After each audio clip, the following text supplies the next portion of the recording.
भगवान श्रीकृष्ण सांगतात की कोणत्याही कार्यात यश मिळवण्यासाठी मनावर नियंत्रण ठेवणे अत्यंत आवश्यक आहे. काम करताना मन नेहमी शांत आणि स्थिर ठेवावे.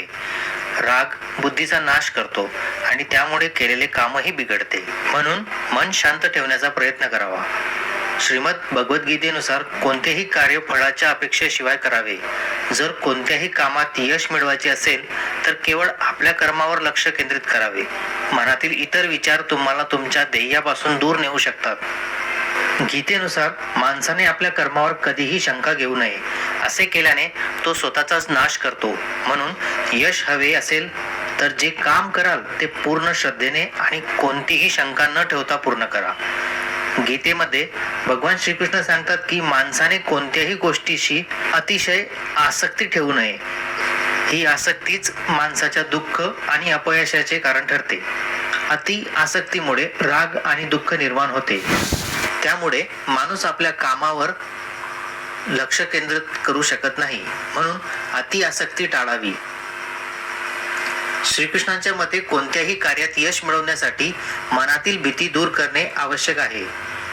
हे शिकवताना श्रीकृष्ण अर्जुनाला म्हणाले होते, हे अर्जुना, निर्भयपणे युद्ध कर. युद्धात तू मारला गेलास तर तुला स्वर्ग मिळेल आणि जिंकलास तर पृथ्वीवर राज्य मिळेल. म्हणून मनातील भीती दूर करा. मनुष्य दोन पापे करण्यास का प्रवृत्त होतो? भगवान श्रीकृष्ण सांगतात, जसा धूर अग्नीला झाकतो तसेच वासना आसक्तीला झाकते आणि वासना माणसाच्या ज्ञानालाही आच्छादित करते. या कारणामुळे माणूस पाप करण्यास प्रवृत्त होतो. गीतेनुसार माणसाने रागावर नियंत्रण ठेवायला शिकले पाहिजे. राग आल्यावर माणूस स्वतःवरच ताबा गमावतो आणि रागाच्या भरात चुकीची कृत्य करतो. रागात घेतलेले निर्णय बहुतेक वेळा चुकीचे ठरतात, ज्यामुळे नंतर पश्चाताप करावा लागतो. म्हणून राग आला की स्वतःला शांत करण्याचा प्रयत्न करावा.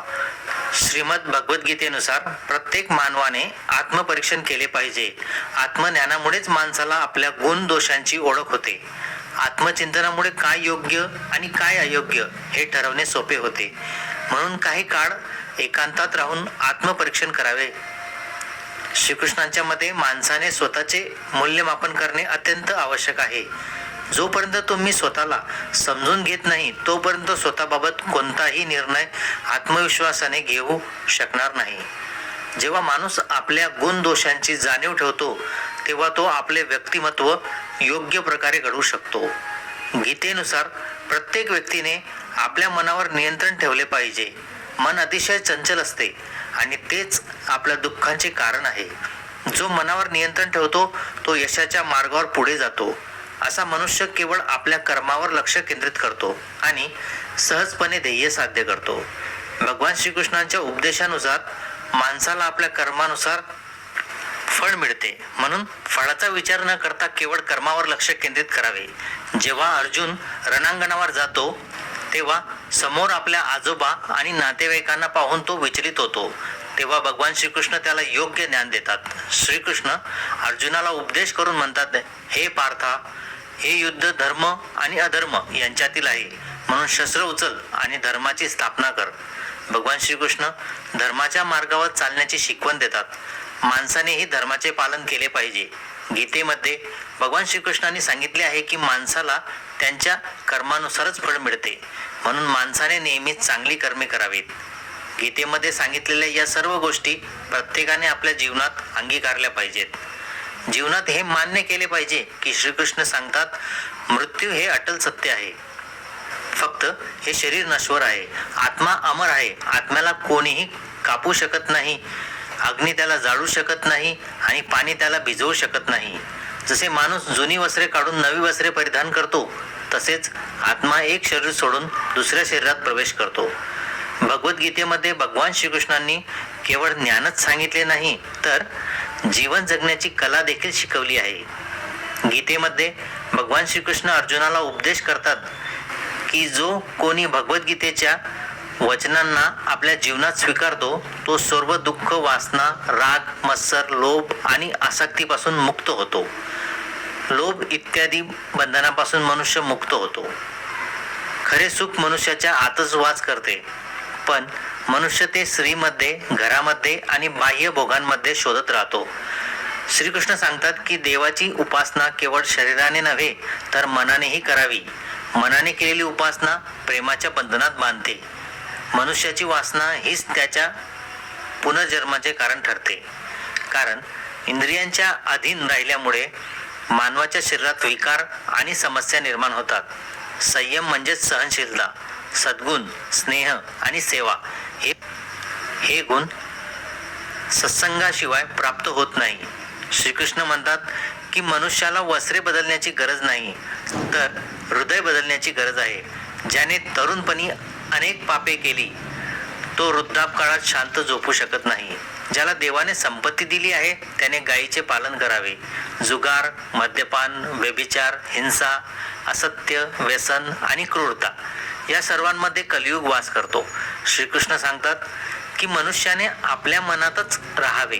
त्याला पुन्हा पुन्हा हे समजावून सांगावे की देवाशिवाय त्याचं कोणीही नाही आणि तोही कोणाचाच नाही. भोगांमध्ये क्षणिक सुख असते तर त्यागामध्ये शाश्वत आनंद असतो. श्रीकृष्ण म्हणतात की सत्संग देवाच्या कृपेने मिळतो तर वाईट संगत माणसाच्या स्वतःच्या हातात असते. लोभ आणि कोणावरही अति आसक्ती हे पापाचे जनक आहेत आणि लोभ तर पापाचा पिता आहे. श्रीकृष्ण सांगतात की मनुष्याने आपल्या मनावर आणि बुद्धीवर पूर्ण विश्वास ठेवू नये कारण ते वारंवार माणसाला फसवतात. स्वतःला निर्दोष समजणे ही फार मोठी चूक आहे. जर पती पत्नी शुद्ध जीवन जगत असतील तर देव त्यांच्याकडे पुत्र रूपाने येण्याची इच्छा करतो. देवाकडे जरी सर्व गुण असले तरी तो मानवाला बारकाईने तपासून स्वीकारतो. जोपर्यंत तुमचा आत्मसन्मान टिकून आहे तोपर्यंतच नात्यात राहणे योग्य आहे. अन्यथा आपल्या अतिशय जवळच्या लोकांसोबत राहूनही केवळ वेदनाच मिळतात.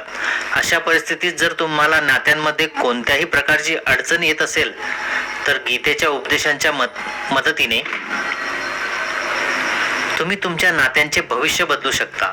येथे आम्ही गीतेतील असा एक संदेश सांगत आहेत ज्याला जाणून तुम्ही वाईट नात्यात अडकण्यापासून स्वतःला वाचवू शकतात.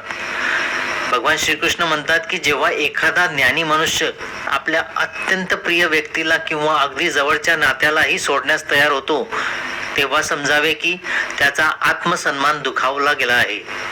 आत्मसन्मान म्हणजे स्वतःचे चरित्र, आचरण आणि मूल्यांबद्दल असलेला सन्मान. याला स्वाभिमान असेही म्हणतात. त्यामुळे यामध्ये थोडासा अभिमान असतो. म्हणून या दोघांमध्ये एक अतिशय सूक्ष्म सीमारेषा असते. सोप्या भाषेत सांगायचे तर अभिमान हा अहंकाराशी जोडलेला असतो तर स्वाभिमान हा नैतिकतेशी जोडलेला असतो. जरी त्यासाठी मोठे नुकसान सहन करावे लागले तरी प्रत्येक व्यक्तीसाठी स्वाभिमानाची भावना असणे अत्यंत आवश्यक आहे. तेव्हाच तुम्ही इतरांना तुमचा अपमान करण्यापासून रोखू शकतात. जेव्हा तुम्ही स्वतःच त्याची कदर करत नाही तेव्हा तुम्ही इतरांना तुमचा अपमान करण्याची परवानगी देतात. कोणत्याही नात्यात प्रेम आणि समजूतदारपणासोबत स्वाभिमान असणेही तितकेच आवश्यक आहे. दुसऱ्यासाठी स्वाभिमान विसरणे म्हणजे कुठेतरी आपल्या आतल्या देवाचा अपमान करण्यासारखे आहे. नात्यातील स्वाभिमान तुम्हाला एक चांगला माणूस आणि चांगला जोडीदार बनवतो. जर नात्यात स्वाभिमान असेल तर तुम्ही स्वतःला योग्य आणि मूल्यवान समजता आणि जेव्हा तुम्ही स्वतःला योग्य समजतात तेव्हा तुम्हाला केवळ स्वतःकडूनच नव्हे तर इतरांकडूनही प्रेम आणि सन्मान मिळण्यास पात्र असल्याचा विश्वास निर्माण होतो. मनुष्याला जे काही हवे असेल ते तो मिळवू शकतो पण त्यासाठी आवश्यक असते निष्ठेने प्रयत्न करणे. असे केल्यास मनुष्याला नक्कीच यश मिळते. निसर्गाच्या विरुद्ध वागल्यास मनुष्य तणावग्रस्त होतो आणि हाच तणाव त्याच्या विनाशाचे कारण ठरतो. म्हणून तणावमुक्त राहण्यासाठी धर्म आणि कर्माचा मार्ग स्वीकारावा. जसा मनुष्य विचार करतो तसाच तो वागतो. स्वतःमधील आत्मविश्वास जागृत करून तो आपल्या विचारांमध्ये बदल घडवू शकतो जो त्याच्या जीवनासाठी हितकारक ठरतो.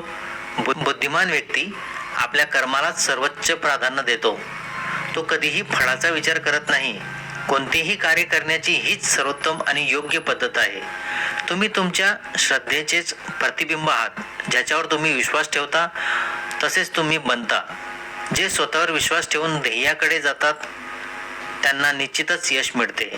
जर मनुष्य मनापासून आपल्या ध्येयासाठी कार्य करतो आणि कार्यातच आनंद अनुभवतो तर यश त्याच्यापासून दूर राहत नाही. प्रत्येक मनुष्याच्या मनात मृत्यूची भीती असते. या जगाची निर्मिती झाल्यापासून जन्म मृत्यूचे चक्र सुरू आहे. हा निसर्गाचा नियम आहे. या सत्याचा स्वीकार करून भविष्यातील भीती न बाळगता वर्तमानात जगावे. भविष्यात काय होईल हे कोणीच जाणू शकत नाही, पण त्या शंकेच्या भीतीत जगून जीवन जगता येत नाही. भगवान श्रीकृष्ण अर्जुनाला सांगतात की मनुष्याचा जन्म कर्म करण्यासाठी झाला आहे आणि कर्म केल्याशिवाय कोणीही जगू शकत नाही.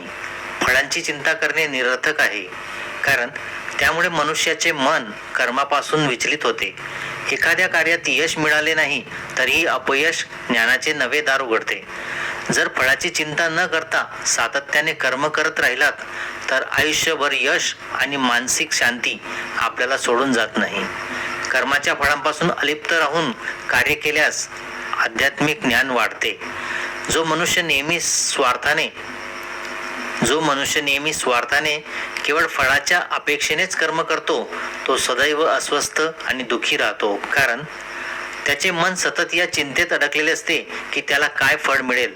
स्वार्थी मनुष्य कधीच सुखी राहू शकत नाही आणि अशा व्यक्तींसोबत नातेसंबंध ठेवण्याचीही कोणाची इच्छा नसते. म्हणून स्वार्थापलीकडे जाऊन इतरांच्या कल्याणाचा विचार करावा. राग आल्याने मनात प्रचंड अशांतता निर्माण होते. विवेक हरपल्यामुळे अनेकदा मनुष्य स्वतःलाच हानी पोहोचवतो आणि आपल्या मानसिक शांततेचा नाश करतो. रागाच्या अग्नीत बुद्धी आणि तर्क नष्ट होतात आणि मनुष्य केवळ अहंकार तृप्त करण्यासाठी विचार न करता कृती करतो. मनाची प्रवृत्तीच अशी असते की ती एकाग्रतेपासून भरकटते. जीवनाला यशाच्या दिशेने न्यायचे असेल तर मनावर नियंत्रण ठेवणे अत्यंत आवश्यक आहे. श्रीकृष्ण सांगतात की सततच्या प्रयत्नांमुळे चंचल मन हळूहळू नियंत्रित करता येते. मनावर नियंत्रण मिळवल्याने त्याची शक्ती एकवटते आणि त्यामुळे कर्मात यश प्राप्त होते. मनावर नियंत्रण न ठेवले तर तेच आपले सर्वात मोठे शत्रू बनते. या जगात देव वेगवेगळ्या रूपात ओळखला जातो. कोणतेही रूप लहान किंवा मोठे नाही. देवाची प्रत्येक रूपे समान आहेत. जसे सर्व नद्या अखेरीस समुद्रात विलीन होतात, तसेच प्रत्येक धर्म, श्रद्धा आणि पंथांचे प्रवाह परमेश्वर रूपी महासागरात एकरूप होतात. हे संपूर्ण जग परमपित्याचेच स्वरूप आहे आणि त्यातील प्रत्येक क्षण त्यांचाच अंश आहे. भगवान श्रीकृष्ण उपदेश करतात की प्रत्येक मनुष्याने आपल्या कर्तव्याचे पालन केले पाहिजे. हेच खरे धर्म आहे. कर्तव्य पालन न केल्यास मनात अस्वस्थता आणि दुःख निर्माण होते. जीवनात संतुलन अत्यंत आवश्यक आहे. आनंद आला की बेफिक्री होणे आणि दुःख आले की निराशेत बुडून जाणे ही दोन्ही टोकाची स्थिती अयोग्य आहे. असंतुलनामुळे जीवनाची गती आणि दिशा बिघडते आणि त्यातून अनावश्यक वेदना व दुःख जन्माला येते. ज्याच्या मनात विचारांत आणि कृतीत संतुलन असते तो ज्ञान प्राप्त करतो आणि केवळ ज्ञानातूनच त्याला शाश्वत शांती व समाधान मिळते. योग्य कर्माद्वारेच ज्ञान आणि मोक्ष प्राप्त होऊ शकतो. गीतेच्या उपदेशांमधील कर्मयोगाचा सिद्धांत सांगतो की संसाराचा त्याग करणे हाच मोक्ष प्राप्तीचा एकमेव मार्ग नाही. संसारात राहूनही कर्म करत आणि कर्मफळांपासून अलिप्त राहून मनुष्य मोक्ष प्राप्त करू शकतो. योग्य विचार आणि योग्य कृती आसक्ती नष्ट करण्यास समर्थ असतात. चांगली कर्मे कधीही व्यर्थ जात नाहीत, ना या लोकात ना परलोकात. ज्ञान आणि कर्म हे वेगवेगळे नाहीत, दोन्ही एकच आहेत. लोक ज्ञान आणि कर्म वेगवेगळे मानतात, पण ज्ञानी व्यक्ती जाणते की हे दोन्ही एकरूप आहेत. अनेक जण ज्ञानाची चर्चा करतात पण त्याचे आचरण करत नाहीत. आचरणाविना ज्ञान पोकळ आहे, ते अनुभवलं जात नाही. गीता सांगते की ज्ञान हे केवळ जीवाचे मालकीचे नसते, तर ते अनुभवण्याची गोष्ट आहे आणि अनुभव कर्म केल्याशिवाय मिळत नाही. इच्छा ही दुःखाचे मूळ आहे. या जगातील सर्व भोग सुखांना निश्चितच आरंभ आणि अंत असतो. या भोग सुखांचा शेवट दुःख, वेदना आणि क्लेशात होतो. इच्छांना कधीच अंत नसतो. एक इच्छा पूर्ण झाली की दुसरी नवीन इच्छा जन्माला येते.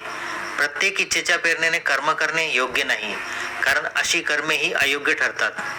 इच्छांच्या मागे धावू नका, त्यांच्याकडे अलिप्त साक्षी भावाने पहा, त्या आपोआप नष्ट होतील. देव हा सर्वात मोठा आधार आहे, परमपिता हाच आपला खरा आणि एकमेव आधार आहे. या जगात कोणीही एकटं नाही.